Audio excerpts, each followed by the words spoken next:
Not So Average Builder is sponsored by USAGundamStore.com, bringing the hobby to your front door. Use promo code NOTSOAVERAGE and get 10% off your next order.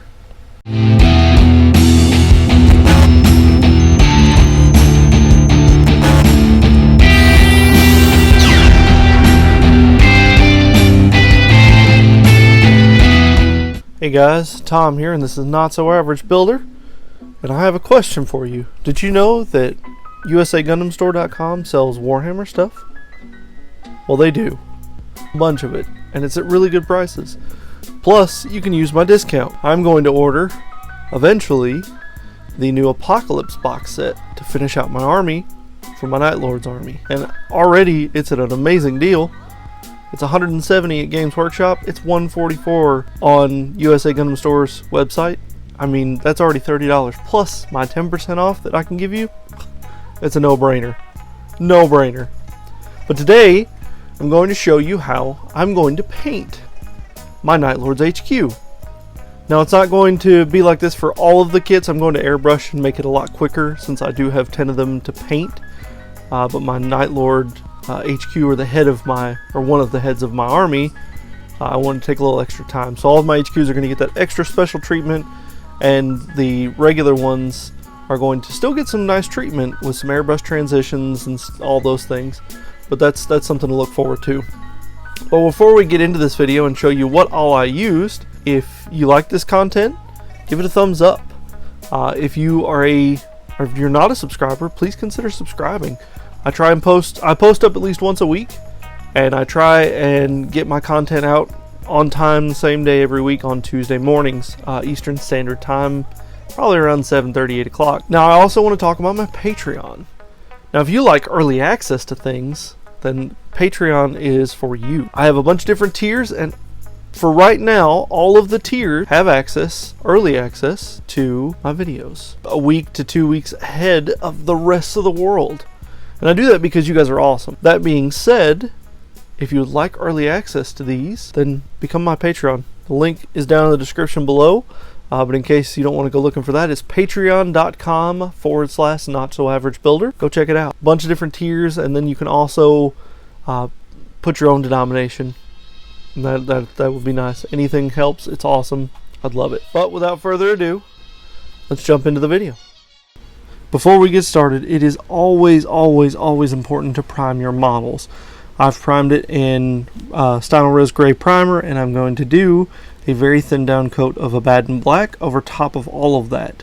That is just going to make sure that I've got a nice dark coat. Alright, now you see we're doing the very thin coats of the Abaddon Black. It is important to be thin because you want those coats to be smooth. I've thinned it out with a lot of water. And I'm going to do 2 coats probably. This is my second coat. And now we're going to start blocking in the armor pieces. You're going to start blocking in all of the colors, and you can see I kind of skipped ahead. I forgot to film. But you're going to block in all of your colors. For the main armor, I used a deep sea blue. For the gold, I used Scale 75 black gold. And you can see how it looks. Just want to basically block that in. And this is coat number 2. I kind of skip over it, but this is what coat number 2 is going to look like. And this isn't coat number 2. We've passed coat number 2. This is after I've painted in the gold. You can see here that I'm trying to fix some of the details of the gold that is spilled over onto the armor. And it's important after each step to kind of tidy up everything to make sure that you're not going to miss something that you'll find later on and you'll hate yourself greatly because you've forgotten to grab this.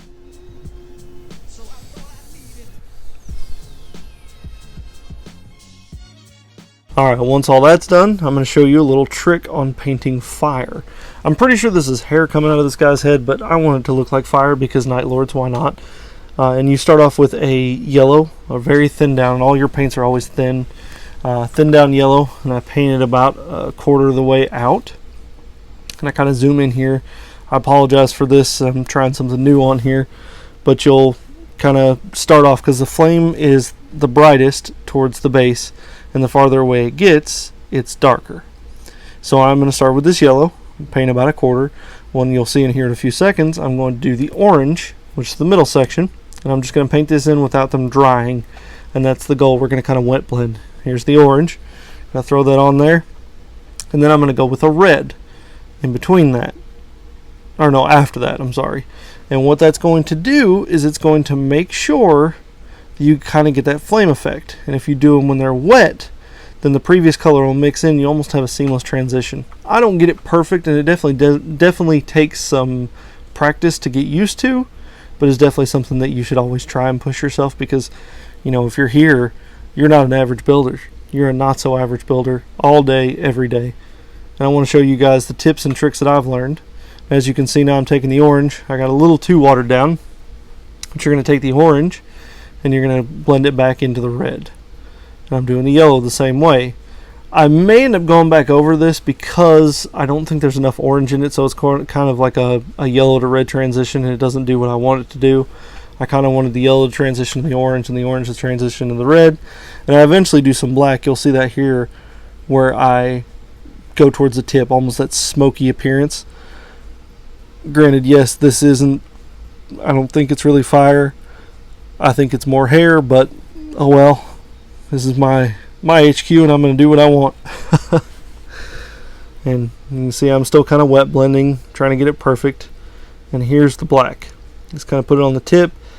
The red is still soaking wet, so it kind of mixes, kind of very light on the black, just to make sure that it doesn't go overboard. But this is simple stuff. This is a wet blending technique.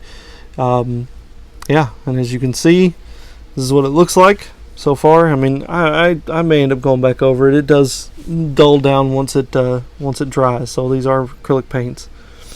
All right, we're gonna stand here and admire this work a little bit more because it looks cool right out of the gate.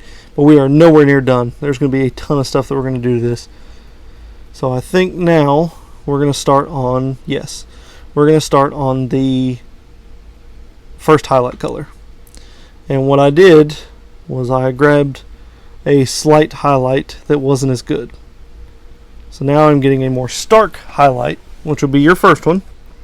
And I think I mixed Scale 75's graphite in with the deep sea blue, but I went with a lot more graphite to kind of push that contrast. And what you do, you're just blocking in your highlights. You don't want to go overboard. This is my second take on this, because with that very light blue, I only went about a quarter of the way down, and what that ended up causing was it wasn't too stark of a highlight, and it didn't give me the results that I want. And I do just have the arms loosely on there to help kind of figure out where the highlight is supposed to go and make it look realistic. Again, as your kits, you can do whatever you want. You can place the highlights on the bottom, as long as you're out there giving it a shot. That's my goal, is I want you to try it. And then once you get better at it, then you can start placing highlights where highlights need to be. But on shoulder pads and stuff like that, you've got a wide round surface.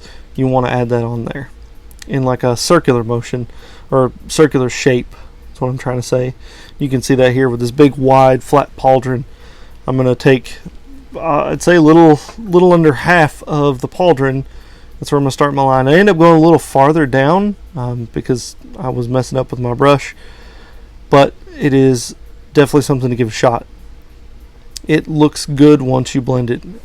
Like right now, it's going to look kind of terrible because you're going to see the dark, and then you're going to hit the line where the first highlight is, and then eventually you'll see this line where the second highlight is, and you're going to be like, wait a minute, that's not much of a transition. Like, I see gradients, but I don't see transitions. Well, bear with me. We're going to get to where you need to be. It's very, very simple.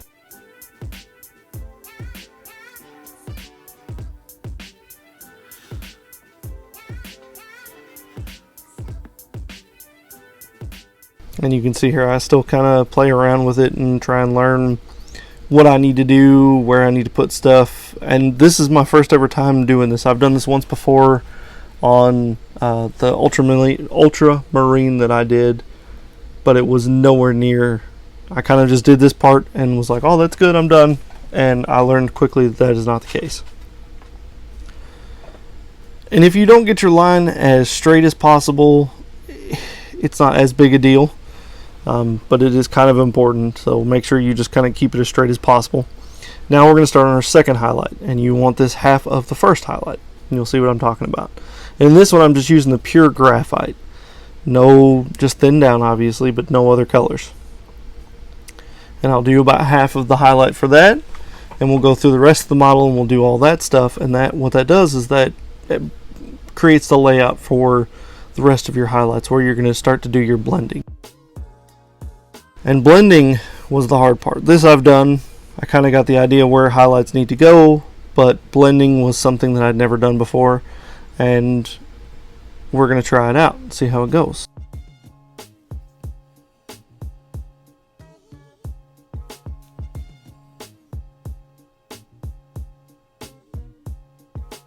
Now you will see later on I do kind of mess up, but it's not that big a deal. It's stuff that can be fixed. You can either repaint that and start from the beginning, or you can kind of just make it look unique. But I do mess up. I mess up several times, and that's the whole point of this, is to try stuff that you normally wouldn't.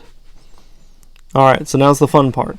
So what you're going to do is you're going to take the previous color. So I did the graphite, and then I did the graphite and navy mix, and I'm going to very, very thin it down, like super thin. It's going to have to be more water than paint. And what I'm doing is I'm painting it from the graphite and pulling it back in, because when you pull your brush, it deposits more paint when you leave it, when it leaves the surface, than when you first put it on there. This will kind of show you some examples of where I did all this stuff and how it looks. And these are just the first pass. This stuff takes a long time to build up because you're super thinning acrylics, and you don't really see the results because it's so opaque.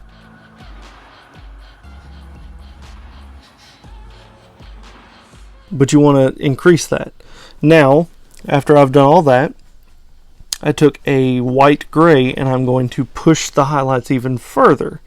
What I'm doing is just pushing that very thin down, obviously, same principle, more water than paint. And I'm pushing that into where I want the highlights to be the brightest. Kind of give it that shine.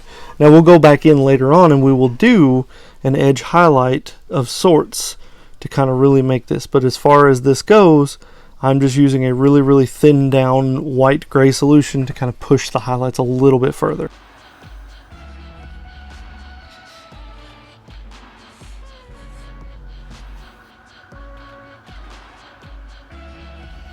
You can see how it kind of looks. Now's the fun part. Let everything dry completely, and then I'm going to I took Army Painter blue tone and a little bit of dark tone, and we're going to wash the entire model because I want to give it that night look. Now I'm following another YouTuber's kind of like tutorial because I've never done this before. He did a Night Lord. Actually, this Night Lord, he converted it into some stuff, but I figured, you know what, I'm going to give that a shot because it's a similar color scheme that I want to go with. So we're going to kind of follow along. I'm going to give my own interpretations, my own adaptations along the way to fit mine. Now, I went with a very light skin tone because the Night Lord lore, they're cave dwellers. They can see in the dark. They have little to no pigment in their skin because they've been underground for all their lives, so they don't need it. So that's why I kind of went with this. But that's all you do with this. You pretty much just cover the entire model in this wash. You're going to avoid the cape and the fur because we're going to paint that later. But that's it. That's as simple. And you can see now, this is what it looks like after it's dried. It's given a couple of days to dry. I ended up doing another coat on top of this just to make sure that it pushes that blue tint a little bit further. And then on the next video, we're going to start edge highlighting and highlighting everything else. But we'll just kind of show off the work that we've done. And if you're following up to this point, you will get pretty much the same results, even if you use a different color. As far as the armor goes, whether you're painting, Crimson Fists or whatever, you can still kind of do the same thing. Red's a little difficult because you add too much white. It's pretty much going to go pink. So definitely don't add a white. Add like an off-white or something along those lines, or even a brown to push the highlight, and then you go to red. So that's all I've got, everyone. Have a wonderful day. Goodbye.